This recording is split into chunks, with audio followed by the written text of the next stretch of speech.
Assalamualaikum warahmatullahi wabarakatuh. Kembali lagi bersama saya guru mata pelajaran prakarya Bu Olivia Nila Puspita.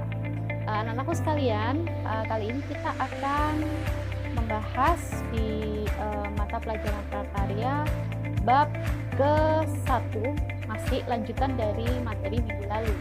Materi minggu lalu itu di bab ke-5 ya. Sekarang di bagian 5, sekarang kita masuk ke bagian 6. Di bagian 6 ini masih pada materi yang lalu melanjutkan, yaitu kita akan membahas tentang pengolahan bahan pangan dari ikan dan daging.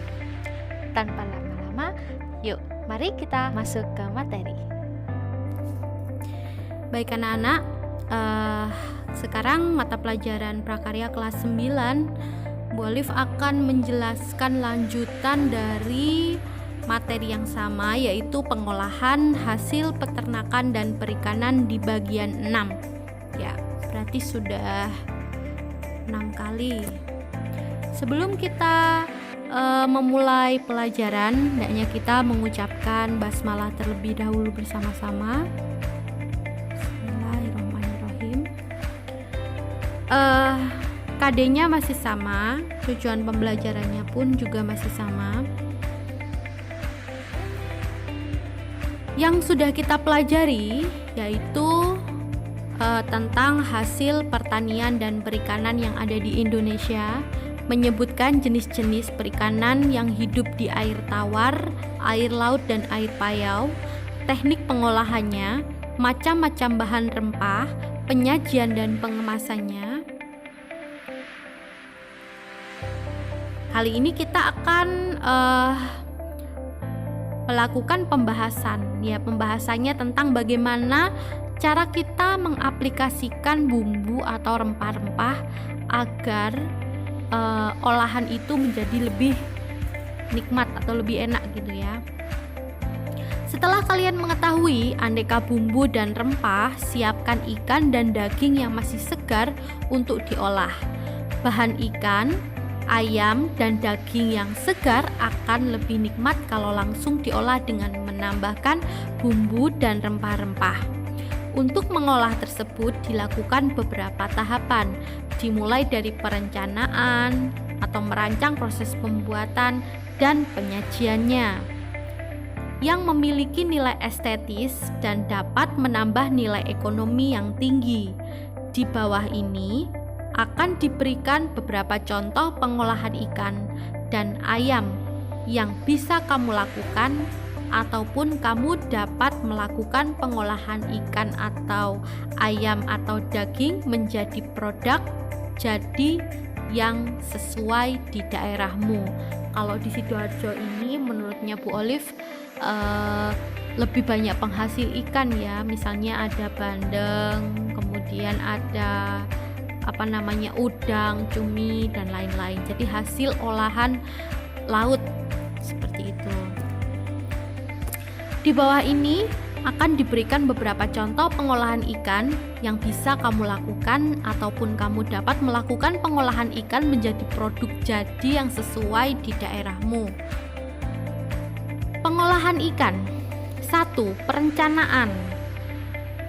Ketika kita akan mengolah ikan, kita harus melakukan sebuah perencanaan. Perencanaan ini agar kalian tidak lupa atau agar kalian sesuai dengan prosedur bagaimana cara pengolahan. Perencanaannya itu terdiri dari menentukan jadwal kegiatan pengolahan, menentukan jenis pengolahan ikan yang akan dilakukan, menyiapkan kebutuhan sarana alat dan bahan, menentukan kemasan atau penyajian. Yang kedua, kita akan melakukan persiapan alat dan bahan. Setelah merancang alat dan bahan yang dibutuhkan, selanjutnya menyiapkan alat dan bahan sesuai dengan kebutuhan untuk pengolahan ikan air tawar, air payau ataupun air laut.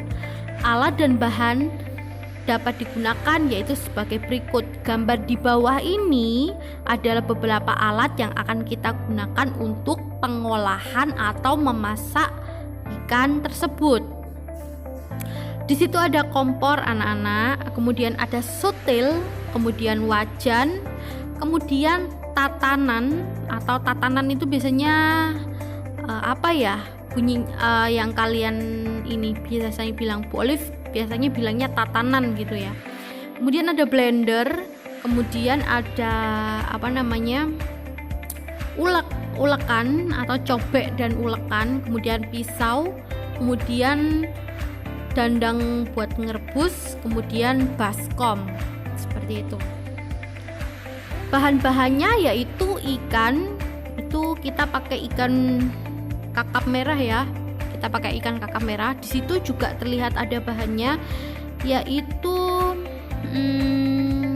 kita mulai dari atas, bawang merah, bawang putih, jeruk nipis, daun jeruk, kemudian jahe, kunyit, tomat, kemudian ada gula, garam, penyedap, kemudian ada apa namanya ini, ada minyak goreng sedikit saja, kemudian serai, dan yang terakhir itu daun salam sepertinya ya. Kemudian bersihkan ikan lalu dipotong menjadi 3 bagian, kemudian lumuri dengan garam dan jeruk nipis, diamkan sekitar 15-20 menit. Nah, setelah dipotong disisii dulu, habis itu dipotong ikannya, dibersihkan dulu yang tidak kepakai, kemudian isi-isi perut itu dibuang semua, kemudian kita belah menjadi 3 bagian.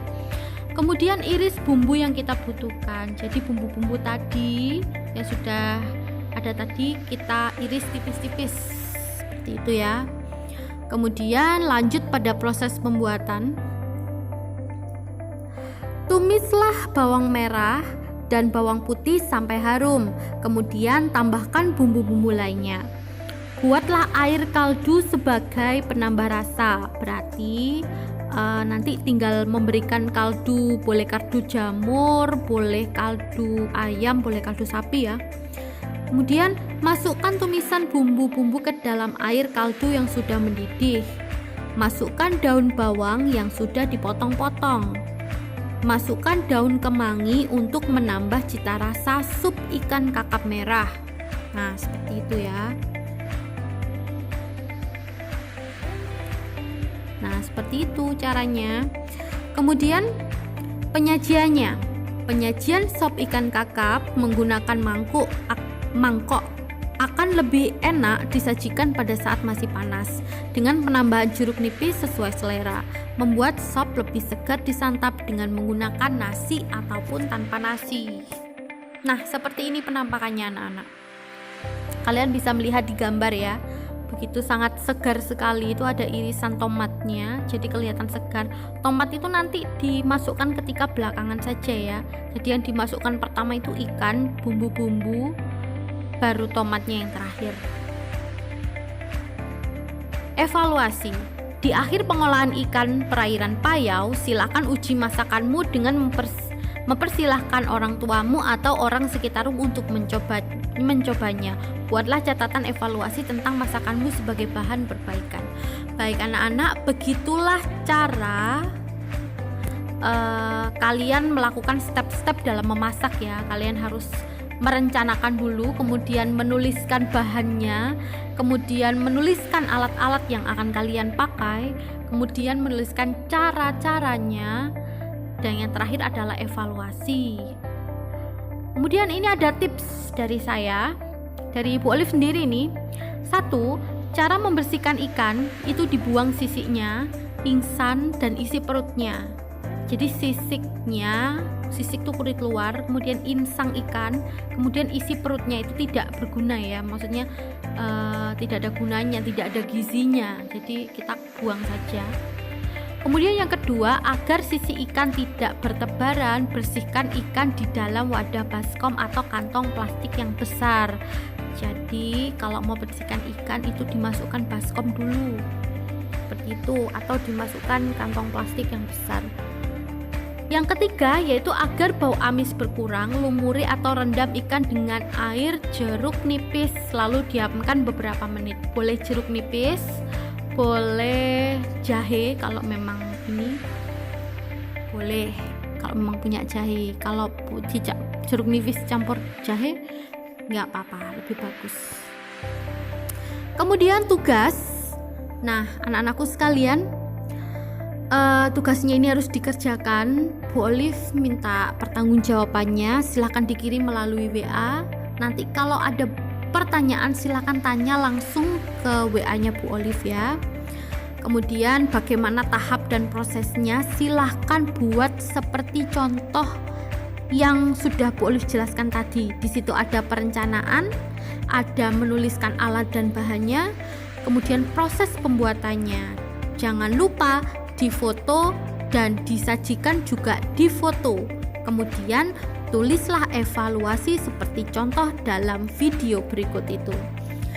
Silakan dibaca sendiri tugasnya, yaitu buatlah suatu masakan dengan menuliskan perencanaan, alat dan bahan, proses pembuatan berupa foto, penyajian juga berupa foto, dan evaluasi seperti contoh dalam video. Tugas dikumpulkan lewat email atau WA. Itu nomor WA-nya Bu Olive dan emailnya Bu Olive. Terima kasih. Demikian materi yang sudah Bu Olive sampaikan. Ini adalah materi terakhir. Kita akan melanjutkan di bab 2. Apabila ada salah kata, apabila ada evaluasi dari yang dicontohkan Bu Olive, boleh langsung japri ke Bu Olive saja, nanti kita ngobrol. Jangan lupa beri nama dan beri kelas saat mengumpulkan tugas.